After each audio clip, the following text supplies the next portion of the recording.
You want to, learn geography, go travel the world rather than sit under the fluorescent lights of a schoolroom. So she kind of set me free. Dave Grohl is rock royalty, from his earth-shattering drumming in Nirvana to leading the Foo Fighters.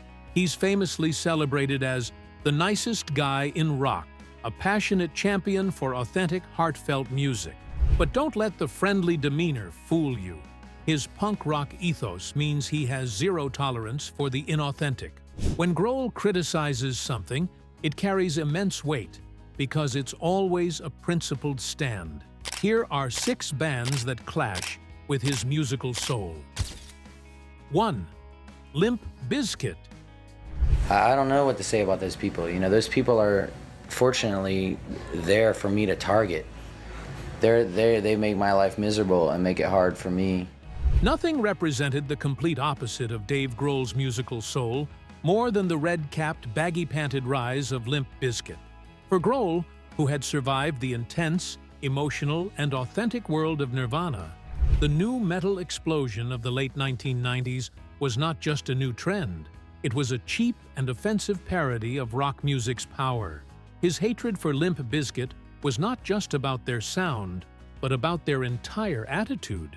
That's kind of his, of course, his own thing. I think that everybody in the band has their own vision and it kind of comes together. He saw them as the leaders of a movement that replaced genuine angst with brainless aggression, thoughtful lyrics with simplistic, often woman-hating rhymes, and musical creativity with chunky, boring guitar riffs. This wasn't just a different style. To Grohl, it was a disease infecting the genre he loved. The scandal was a cultural war for the heart and soul of rock music. After Kurt Cobain's death, there was a huge hole in the rock world, and Limp Bizkit, led by Fred Durst, eagerly filled it with a brand of rock that appealed to angry suburban kids. Grohl, now leading the Foo Fighters, was trying to carry on the tradition of melodic, powerful rock music, while Durst was busy smashing things and yelling about Nookie.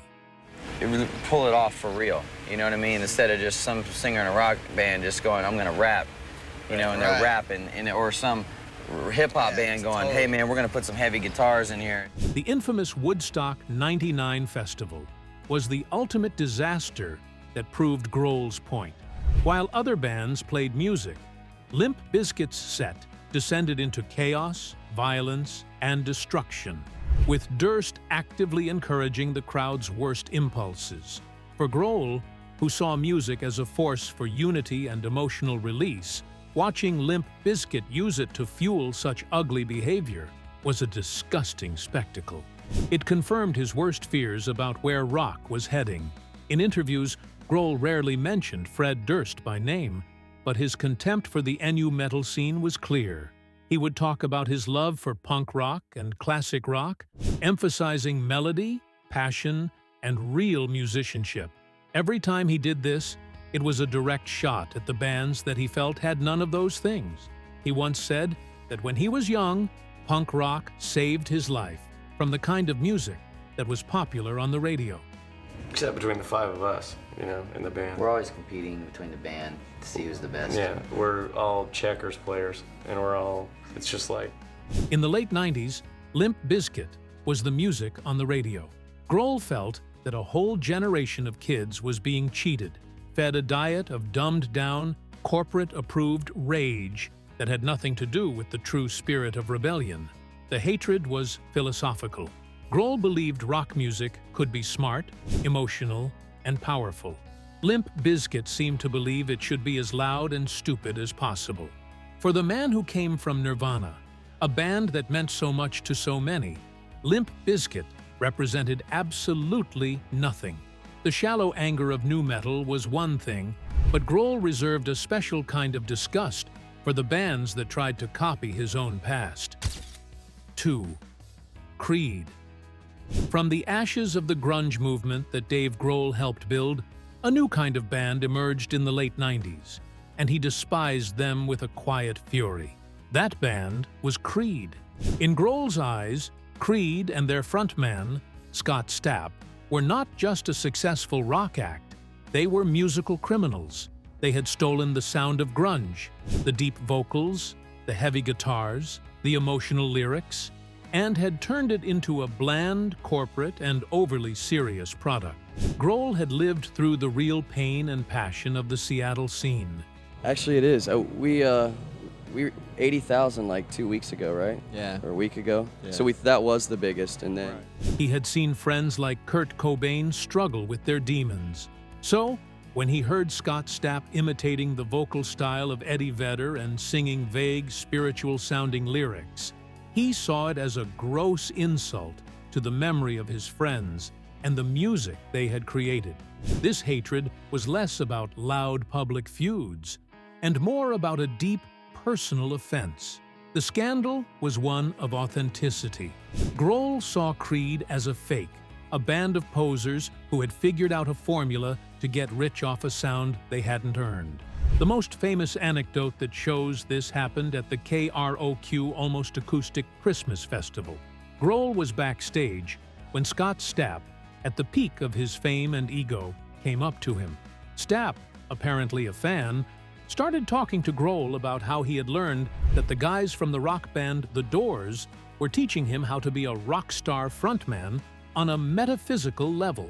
Grohl, a no-nonsense punk rocker at heart, was completely baffled by this bizarre, self-important statement. He just stared at Stapp, smiled, and said, "Wow, that's weird. The guys in The Doors taught me how to do cocaine."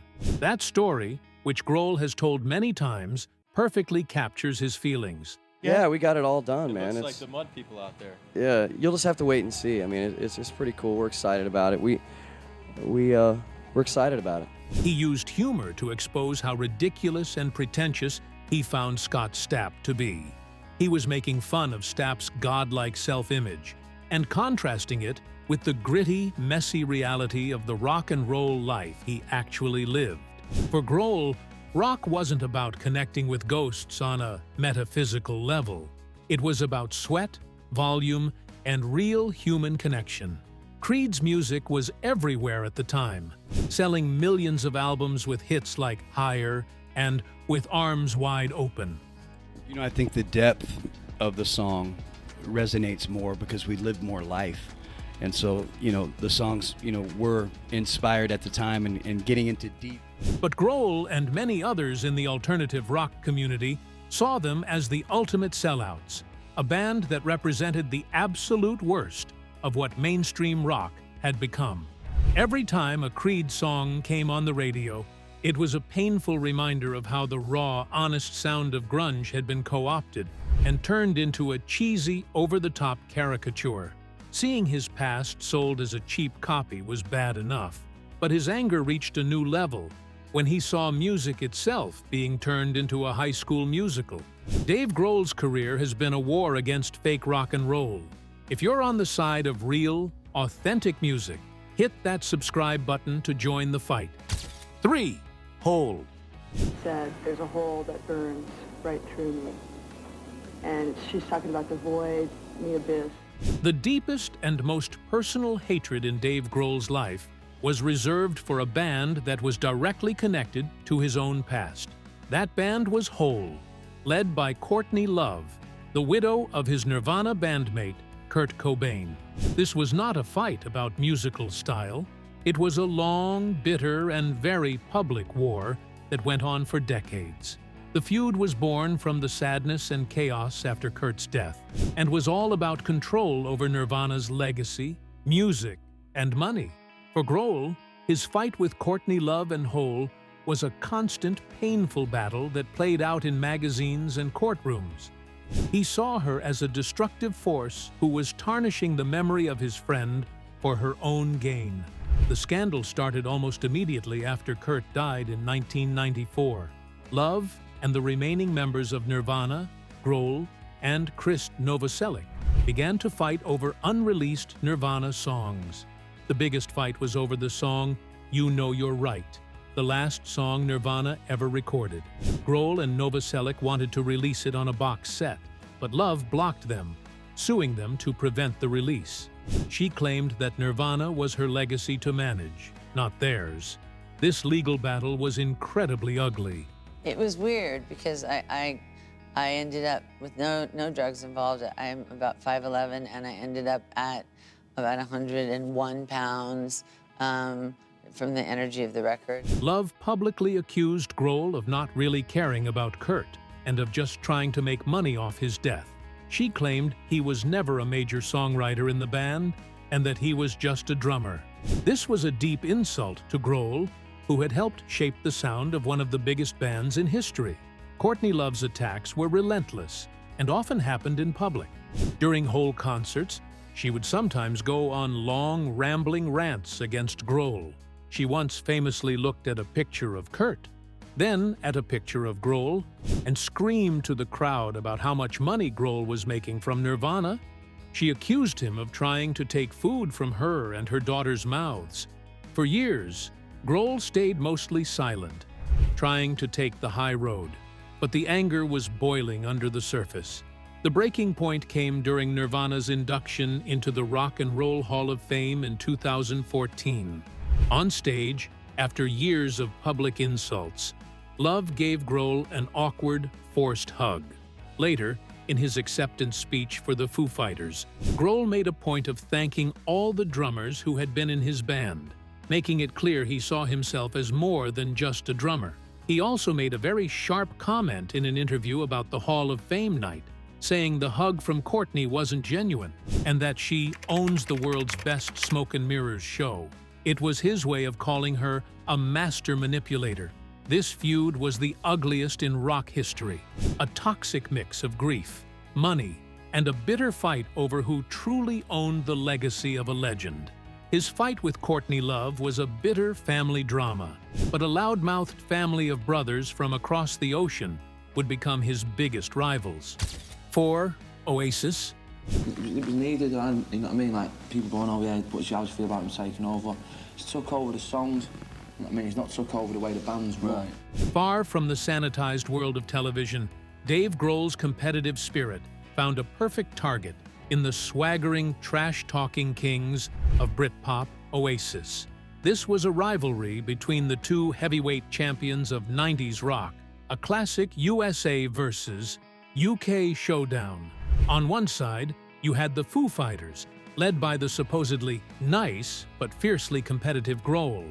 On the other, you had Oasis, led by the perpetually feuding brothers Liam and Noel Gallagher. While there were moments of mutual respect, the relationship was mostly defined by a series of public insults and a clash of massive egos.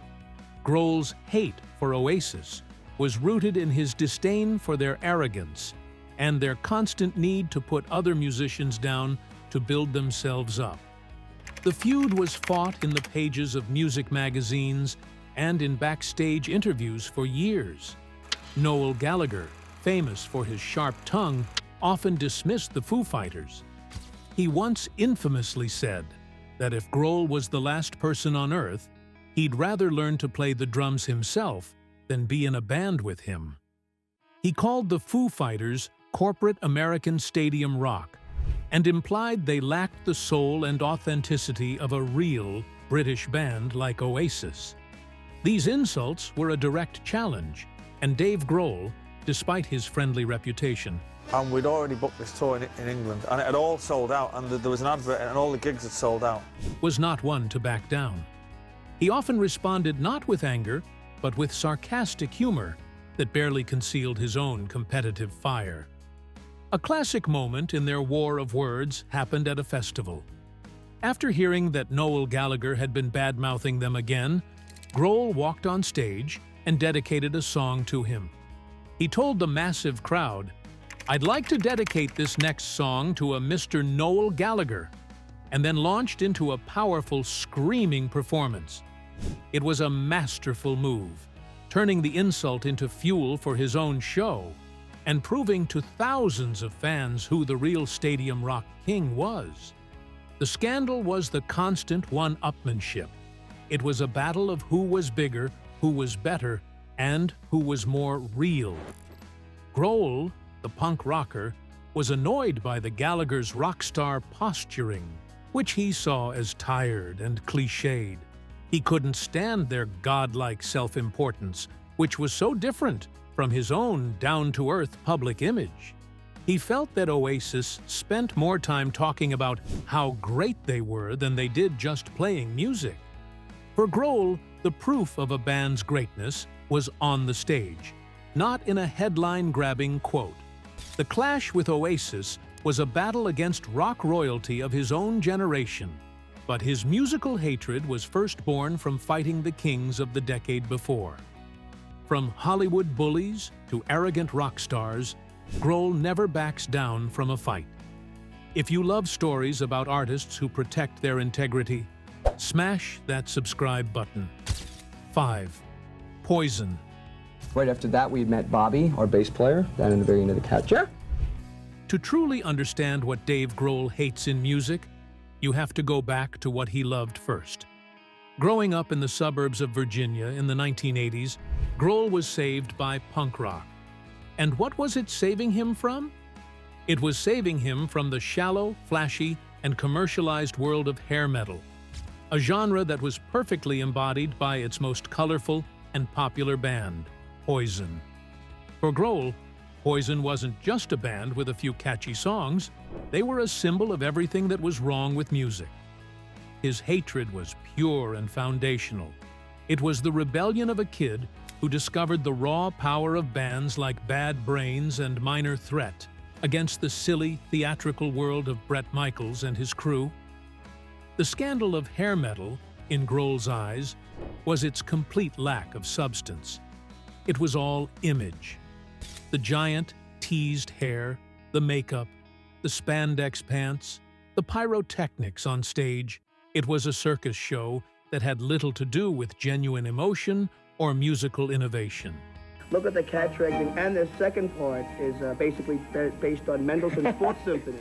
Grohl, who was learning to play drums with ferocious speed and power, saw the guitar solos in Poison songs as slow, predictable, and designed for radio play, not for musical expression. He heard their lyrics about girls, parties, and having nothing but a good time, and found them empty and meaningless compared to the political and social rage he was hearing in the DC punk scene. Poison was the ultimate poseur band, a fake rebellion packaged and sold by record labels. In his documentary series Sonic Highways and in countless interviews, Grohl talks about this period of his life with passion. He describes the moment he discovered punk as a life-changing event. He tells stories of sneaking out to see hardcore shows in Washington, D.C., where the energy was real, the danger was palpable, and the music was a visceral scream of protest. Every word of praise he has for punk is an indirect but powerful condemnation of the bands that dominated the mainstream at the time. Getting the music tight and the choreography, and then when we go out there, we have all that room left for spontaneity. He hated the separation between the band on stage and the audience. Hair metal bands were like untouchable gods. In the punk scene, the crowd and the band were one sweaty, chaotic mess. This philosophy, that music should be inclusive, honest, and powerful, became the guiding principle for his entire career, from Nirvana to the Foo Fighters. So, when he looked at a band like Poison, he didn't just see a different taste in music, he saw the enemy, the very thing he had dedicated his life to fighting against. He spent his youth fighting against the fake rock gods of the 80s, but he was furious when he met the real, untouchable gods of the 70s. 6. The Eagles. And Don Henley and Glenn Frey, especially Don, wrote some just brilliant lyrics. A deep, burning resentment can be born from a single moment of disrespect. And for Dave Grohl, that moment came at the Grammy Awards at the hands of one of classic rock's most legendary and untouchable bands, the Eagles. Grohl has told this story with a mix of humor and genuine bitterness, and it reveals a deep-seated hatred for the band's polished corporate image and what he perceived as their staggering arrogance. This wasn't a fight over musical style, it was a personal snub that confirmed all of Grohl's worst fears about what happens when rock stars become bigger than the music itself. The story goes that Grohl was at the Grammys with his supergroup, Them Crooked Vultures, which also featured Josh Homme from Queens of the Stone Age and John Paul Jones from Led Zeppelin. They were backstage and saw the members of the Eagles. Being a fan of their music, or at least respectful of their legacy, and with a rock god like John Paul Jones in his group, Grohl thought it would be a cool moment to connect.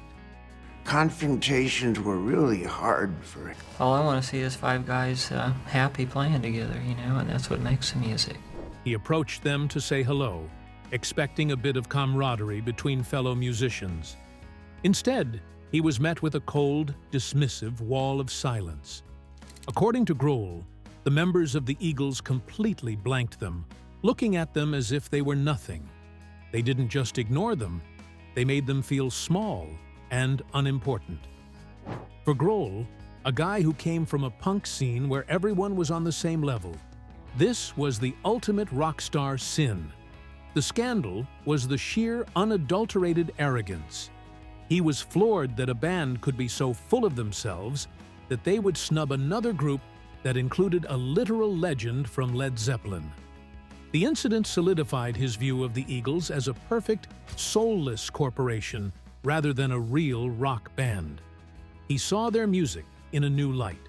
Technically perfect, yes, but emotionally cold and calculated. He hated what they represented, a version of rock and roll that was more about private jets, massive bank accounts, and inflated egos than it was about passion and connecting with an audience. We became so financially valuable as a property. After that encounter, Grohl started making jokes at their expense.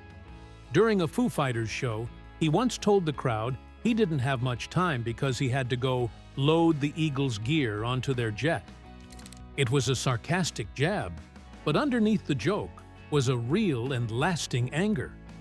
For Dave Grohl, the Eagles were the living embodiment of the rock star ego problem, a band so successful they had forgotten how to be human. His hate list is long and passionate, showing a man who guards the spirit of rock and roll with a vengeance. Is he a hero or just a hater? Tell us what you think. Like and subscribe for more.